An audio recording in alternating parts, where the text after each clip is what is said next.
Well,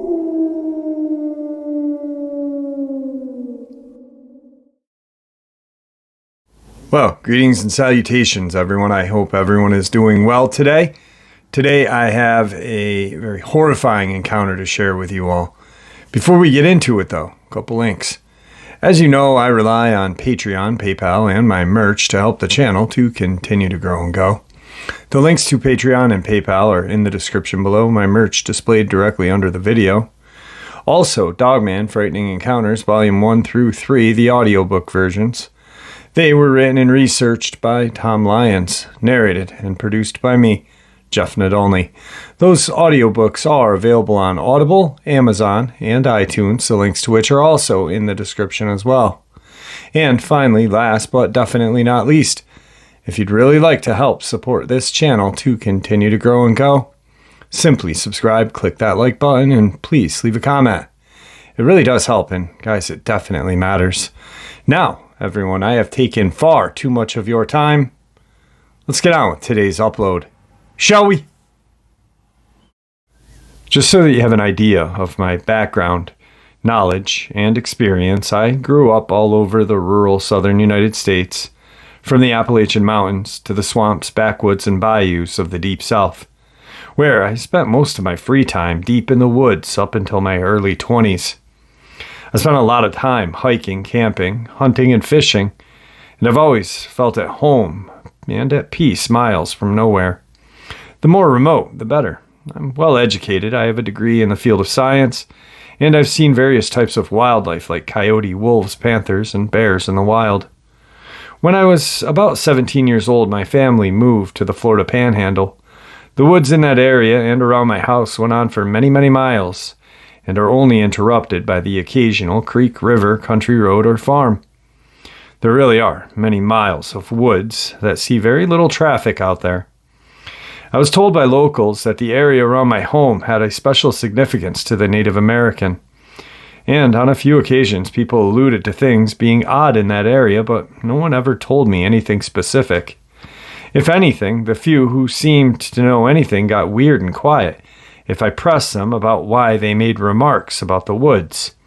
So I dismissed it and lived my outdoor life as I normally would. On one occasion, some friends came over to our property, and we decided to go camping. We went down to one of the creek bottoms a mile from my home and hung out for a while, but after remembering all of the water moccasins that hung out there, I decided against camping out there, out of concern that I may get bitten by a snake in the dark. There were a lot of cottonmouths down there, and they became more active at night. So around dusk, I and another kid went back to the house, and the other two were going to camp out for the night. Probably an hour after dark, the other two showed up looking shaken. They asked if they could sleep inside as well. They seemed spooked, but when asked what was wrong, they got weird and clammed up.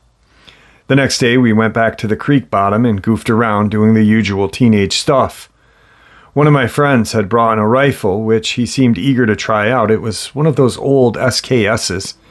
We were messing around the campsite that they had abandoned the night before when one of them commented about seeing something that looked like an invisible thing from the movie The Predator.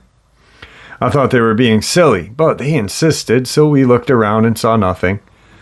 A little while later, the friend with the rifle fired a shot up into the trees, which was immediately followed by a large splash in the creek. When I looked at the creek, I saw large waves from the impact, like someone had thrown something really large into the creek with a lot of force. For a fraction of a second, I thought I saw something brown and blurry in the creek, but before my eyes could focus on it, nothing was there to be seen. Yet there were waves still moving. It was really weird. I was surprised. I didn't know that he intended to shoot at anything, and had been looking the other way. My other friends didn't seem to know what had happened either. We asked him what had just happened, and he said, "I saw a large hairy thing up in one of the large tree limbs of the tree and shot at it." I know that was absolutely irresponsible of him. I asked him what he had just shot. Was it a raccoon or something? No, he said. It looked like something out of a zoo. Kind of like a large monkey or something, but it had the face and it was looking at me. I must have hit it because it fell into the creek. All of this happened in less than a minute, and we ran 25 feet over to the creek where we had heard all the splashing. There was still a slight disturbance in the water, but we never saw anything. When I questioned my friend, he reiterated that he saw something hairy that reminded him of something similar to a baboon looking at him from the top of a large limb in the tree, but replied that it had a face and it was looking at him. I asked him, "What do you mean it had a face, like a human face?" He said, "No, it wasn't a human, but it didn't look like any animal face I had ever seen. It didn't look like a monkey's face either. It was just different." We searched the banks and looked around, but we couldn't find anything. We even walked down the creek a good ways to see if he had killed something, and maybe it had floated away. We never found anything, no blood, no tracks, no fur. But whatever had happened, he irresponsibly shot at something. Whatever this thing was, it had fallen into the creek, but we never found any sign of it. It was shortly after this that things started feeling weird, a little eerie, and we called it a day. I never knew what to think of the event. I think I just wrote it off as something that just didn't make sense or some kind of crazy and very successful prank. I even asked the other two guys if they were messing with me, and they swore up and down that they hadn't done a thing. One of them did see him fire the rifle, but didn't know what he was shooting at. He said he saw something fall from his peripheral vision, but when he looked into the creek, there was nothing there. Life continued on as normal, and I spent a lot of my free time hiking, exploring, and looking for fishing holes off of that small creek. At some point after this, I started having weird experiences in the woods periodically. Sometimes, usually late in the day or at dusk, I would get the feeling that I was being watched. The feeling wasn't there most of the time. It would just happen on occasion. I started noticing that sometimes in the evening I would hear strange animal noises from the surrounding woods. A few times it sounded like a blood-curdling scream. Once it sounded like a roar, and a few times it sounded like some type of odd bird-like cry, similar to that of a peacock. Being familiar with animals, I always tried to deduce what animal had made the various noises. I concluded that the screams must have been a panther, that the roar must have been a bear, but the peacock noises made no sense. There were 3 neighbors within the next mile and a half on the isolated road, and none of them had peacock. Then, late one evening, I heard more intimidating screams than before. It sounded bizarre and caused me to have a sense of fear and dread. The scream sounded like a woman being murdered. I don't know how else to describe it. It was high-pitched, shrill, and loud, but it seemed too loud and lasted too long for a human. I figured it must have been a panther, but it did not feel right and sent chills down my spine. It was during the last bit of twilight before darkness, and I hurried my ass back to the house. Sometime after that occasion, a sense of being watched and followed began to feel stronger and more malevolent.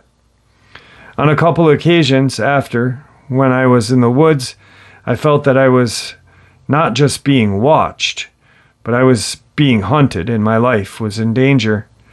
I never saw or heard anything. The woods were always silent when this happened, and I always quickly made my way home, but made it a point to walk, as I felt running may trigger a predator like a panther to chase me, if that's really what it was. Whatever it was, I felt like my life was in imminent danger.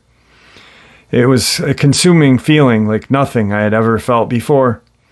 One day during this time, my little brother and his friends came running excitedly up to me and told me that 2 of them had seen a bear.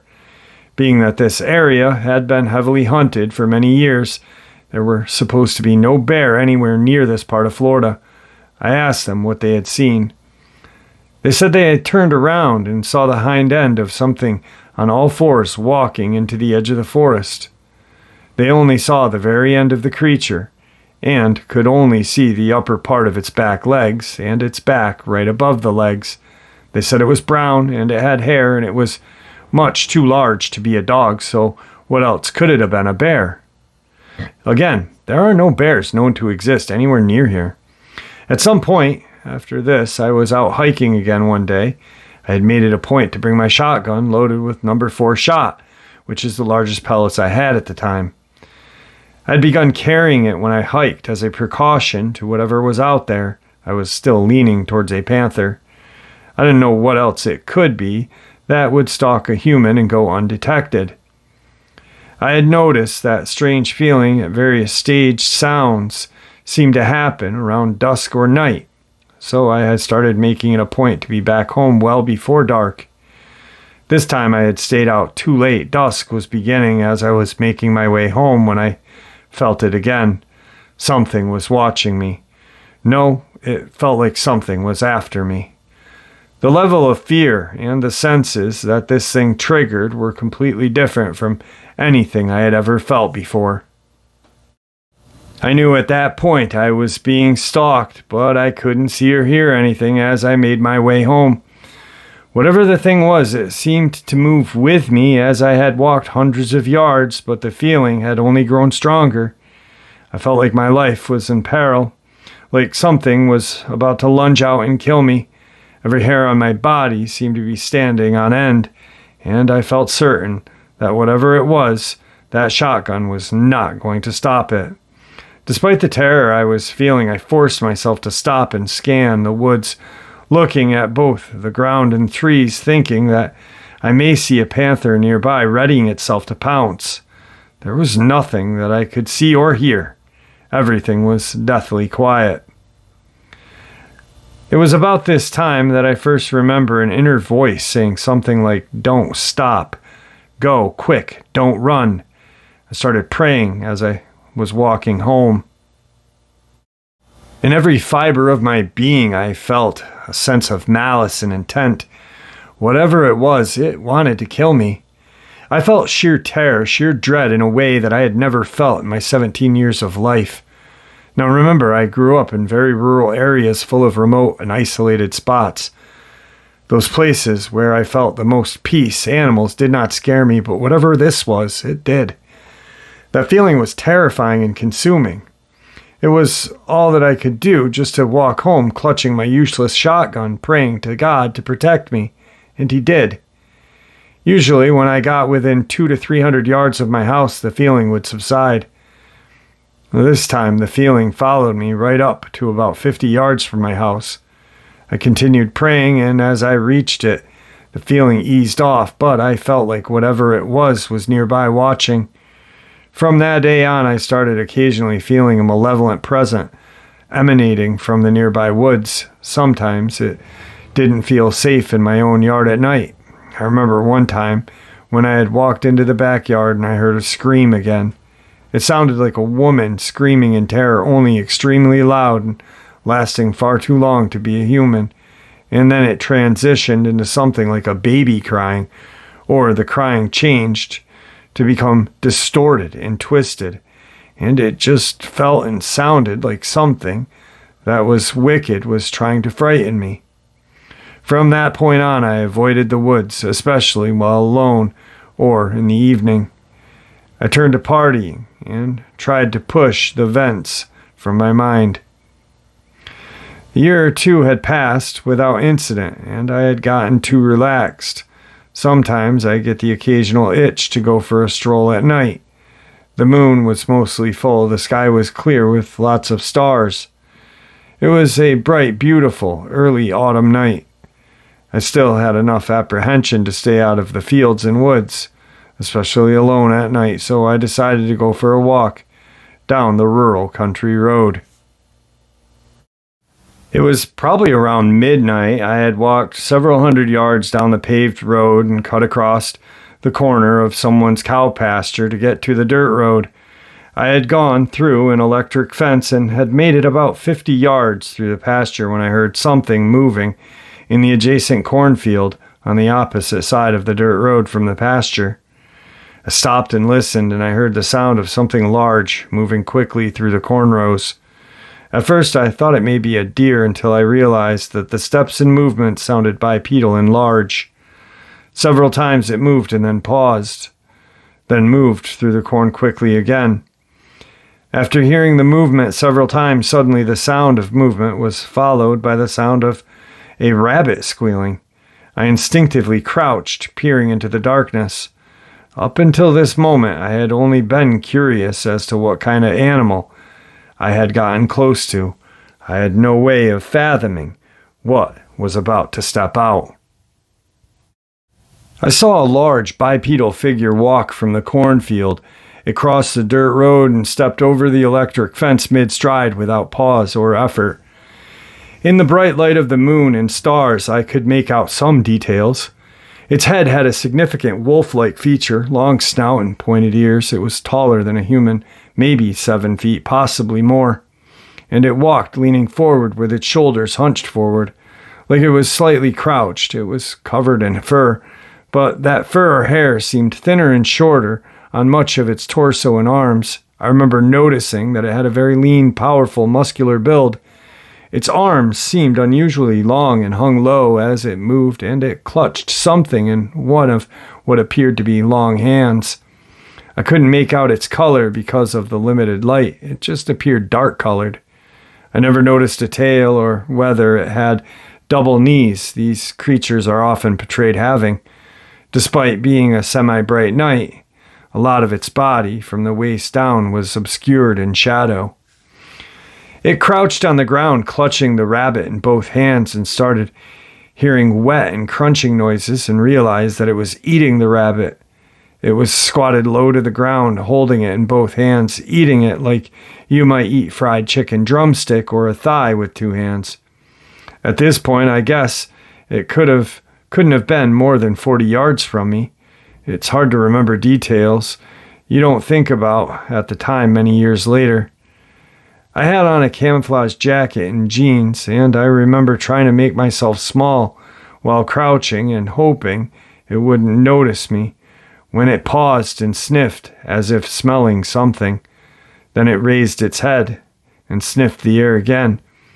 It was at that moment I thought, oh my God, I hope it's not smelling my scent. At that moment, it looked directly at me and emitted this low guttural growl, and I swear its eyes flashed red, something that I've never seen an animal do without light reflecting in them. It was less bright than when light reflected directly in an animal's eyes, but distinct enough I could see the red eyes briefly flicker in the darkness. This didn't appear to be reflected light. It appeared to come from the creature for a split second and then disappear. Looking directly at me, the creature stood up like it was challenging me and growled this low guttural growl that I heard from 40 yards or less away. At that moment, I felt fear overwhelm me. I had this overwhelming urge to haul it back to my house, but something inside, something told me not to run, that if I did, it would catch me and kill me. When I previously told you about all of the times I had felt hunted and felt the sense of unnatural terror, like my life was about to be forfeited in the most sudden, violent way, well, now I was looking at the source. Somehow I knew this creature was evil and far more powerful than me. Something like an inaudible voice kept telling me that if I ran, my life was over. Walk, don't run, pray, stay calm. These thoughts kept going through my head, but they weren't coming from my conscious mind. I slowly backed out of the field, never turning my back to the creature until briefly I had to cross the electric fence. Even then, I had tried not to turn my back completely on it, keeping one eye on this thing. At that point, it had moved deeper into the shadows of the pasture and was moving parallel to the direction that I was going.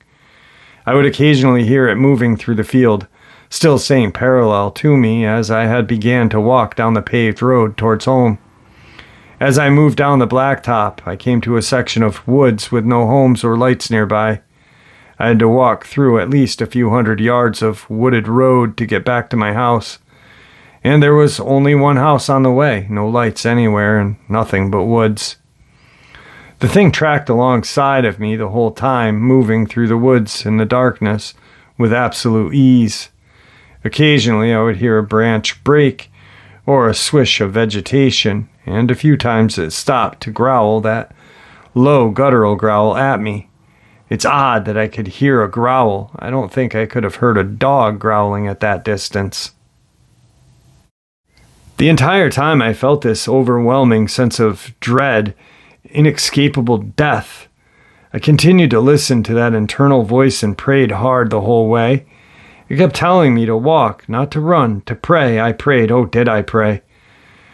I don't know if it was a voice or my intuition, but I somehow knew with absolute certainty that if I ran, it would kill me. There was something symbolic about the act of fleeing from this evil, and I knew if I did, everything was over.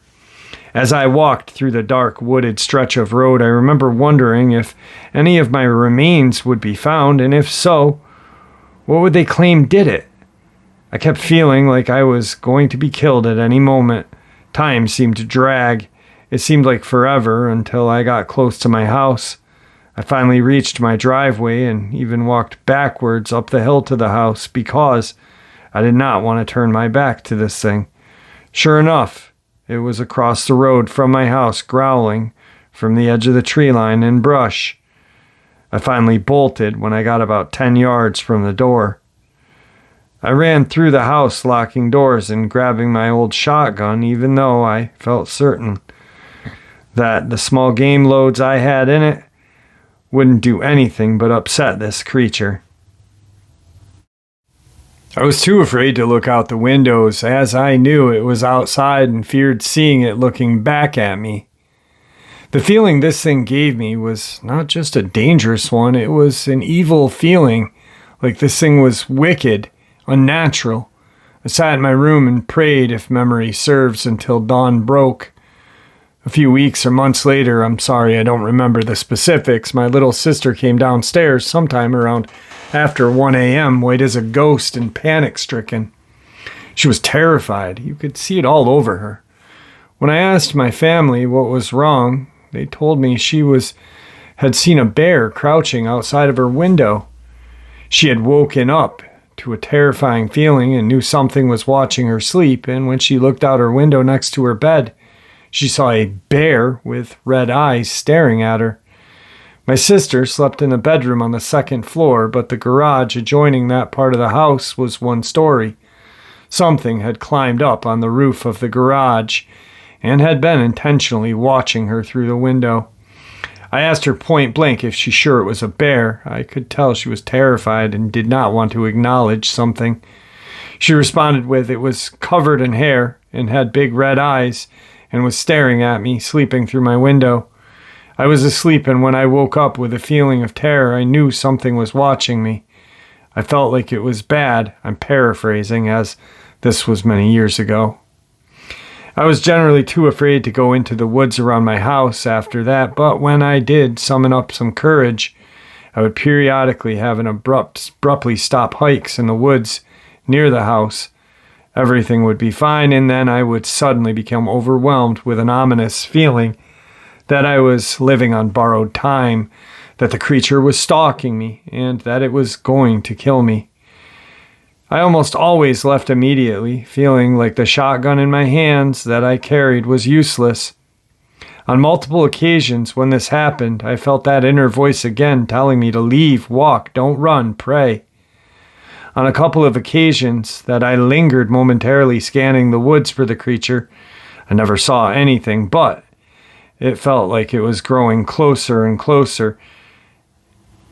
It was around this time that I found someone's white domestic rabbit hanging from a tree branch in the woods, disemboweled with its eyes plucked out. It was hanging from a branch at least 5 feet from the ground.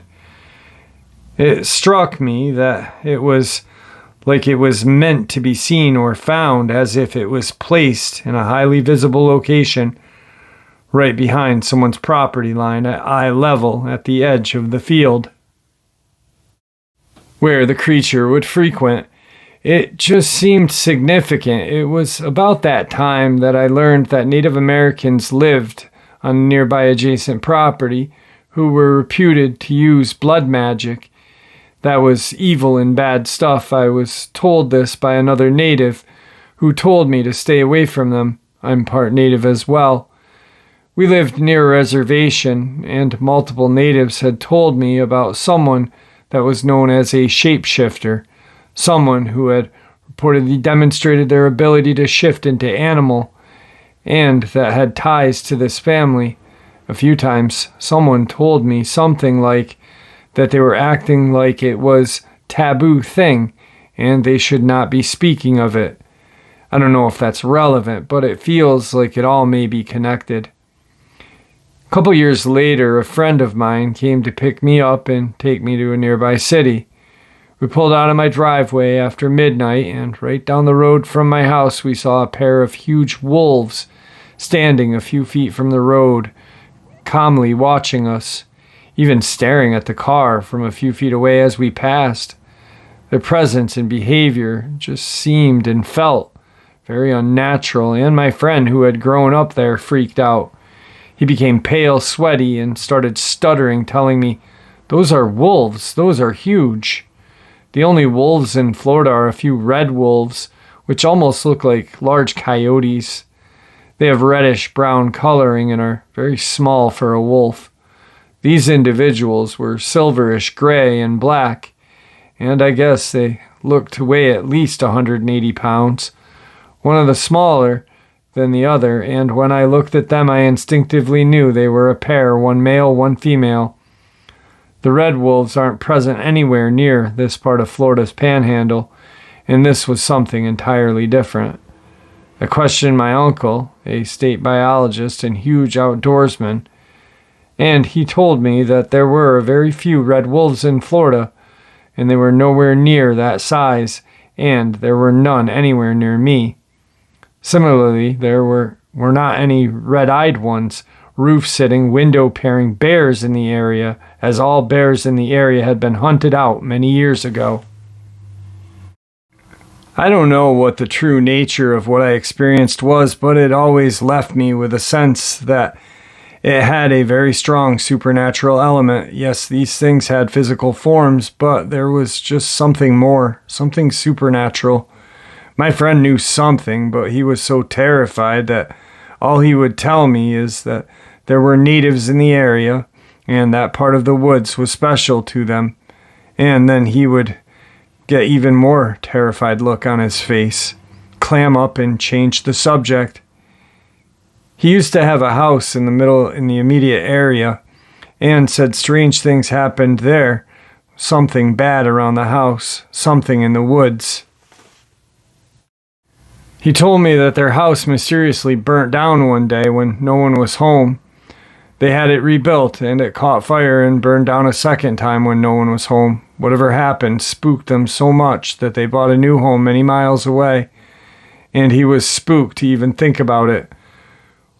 When locals told me of natives who were reportedly shifters, I began researching and learned that many tribes had beliefs of dark magic that would allow them to transform much like skinwalkers.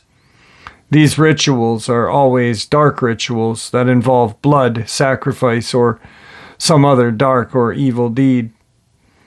After that, I just stayed completely out of the woods around that house, and I didn't walk further than the barn behind the house at night. There will still be several incidents, more loud, piercing screams at night. Once or twice I heard a baby crying in the woods during the middle of the night, as I thought to myself, that is no baby. Something is trying to lure me out there and mess with me.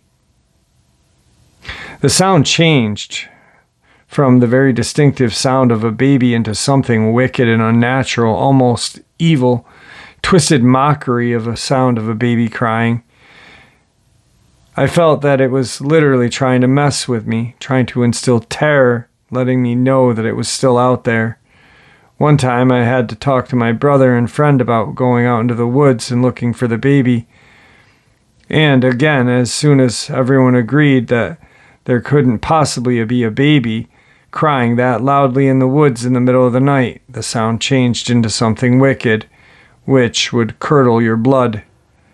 There was another occasion where we heard puppies crying from a ditch on the edge of the woods in the middle of the night. Of course, a couple of the friends wanted to rush out there and rescue the puppies. And once again, as soon as I pointed out that it could not possibly be puppies in the woods. In the middle of the night, the sound changed, and it was always wicked. Almost like some evil thing was trying to create the most disturbing sounds it could. Shortly after this, I moved away and rarely visited that home, and all of my encounters of this nature had ended. Years later, the house was sold. There are a lot of thoughts and beliefs that I have about these dogmen that I think need to be shared. Once again, these are just my thoughts and beliefs. 1, you should not seek these things out. In my opinion, these are evil creatures beyond most people's ability to handle. 2, I believe these creatures love to kill us, if not eat us, but something generally prevents them, or at least makes that difficult. These creatures have appeared in tangible bodies. They hunt and feed, and so it would make sense that they can be killed. However, I think attempting to kill one would take a lot of firepower, be extremely risky, and I have a feeling your problems would only get worse if you sought one out to kill it. Number 4, they would seem to have the ability to hide themselves from us exceedingly well. 5, with their ability to go unseen, they also seem to be A, either so evil that their presence creates a supernatural terror, or B, they have the ability to project terror. I never felt anything like that in my life. It was not like normal emotions. Number 6, every time my life seemed to be in jeopardy, that voice popped up and very firmly, it plainly told me to do exactly what it said. On a couple of occasions, it repeated itself when I didn't do what it said immediately or things seemed especially dire. Up until that time in my life, I cannot remember ever having a voice talk to me like that, giving me instructions and telling me what to do or not to do. Personally, I believe it was God. Whether it's praying or rebuking something in the name of Jesus, sincerely turning to God seems to offer protection from these things. I've heard of more than one person praying out loud or even rebuking them in the name of Christ with great effect. I would encourage any Christ-filled Christian who is troubled by Dogman to react as if it was an evil spirit. I don't pretend to know the origin or nature of these creatures, but it should be remembered that there are a lot of occult practices that involve summoning them or transforming into something similar. There have also been sightings in areas where there is known dark occult activity, so whether it's a shapeshifter or skinwalker out west, the Beast of Bray Road, the one associated with the Bell Witch or the one I encountered, they seem to have some type of tie to dark occult and graveyards. 9. These are rules for demonic. If these things do have a connection to demonic, then they need some type of foothold or permission to harm you, or their possessions without suffering repercussions. It's possible that someone allowing the creatures to continually instill fear in them is granting a foothold or doorway. 10. This creature and many others reported seem to desire to instill fear. In mine and many other accounts, the more terrorized a person is, the more the behavior escalates. 11. These creatures go to great pains and remain unseen during the day. It seems like being seen somehow makes them vulnerable. I don't fully understand, but I think it's worth looking into. And last of all, there are recorded accounts of these creatures and other man-beasts stretching from police reports of today to accounts going back thousands of years spanning the globe. To assume all of these people, including law enforcement, are making something up or mistaking dogs and bears for something else is ignorance, and definitely willful ignorance. 90% of the people in the West live in populated areas, even those who don't live close to populated areas. Sure, maybe you went to a state or national park, but that's not like living in a remote and spending all of your time outside farming, logging, hunting like some people do.